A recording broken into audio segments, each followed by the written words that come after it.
Number 4 says, believe it's possible. Believe it's possible. Oprah Winfrey said, you don't get what you want, you get what you believe. Beliefs are it. And I'll tell you my favorite belief story. I met this guy. He just died a couple years ago. He's 81. But when he was 61, he shows up in Sydney, Australia for a race that's 850 kilometers, a little over 600 miles. And everybody there is like 20, 30. It's an extreme race. It's a 6.5-day race. And they're all dressed in their Nike, Puma, Asics, Reebok running gear. They're all looking pretty young and fit. And here's a 61-year-old guy wearing Oshkosh overalls, a T-shirt, a baseball cap, construction boots, and galoshes because he thought it might rain. And they're all going, old man, what are you doing here? I'm running a race. You ever run a race before? Nope. You're starting with a 6.5-day race? Yep. Why?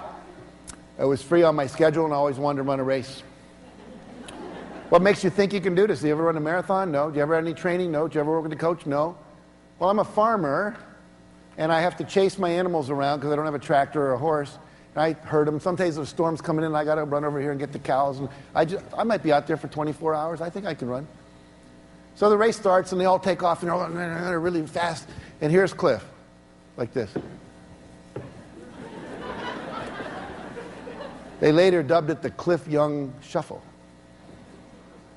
See, but Cliff had an advantage that nobody knew. Cliff had never had a coach, never talked to an elite runner, never understood anything about long-distance running, had never read a book on it, never read Runner's World. And so he didn't know you're supposed to run for 18 hours and sleep for 6.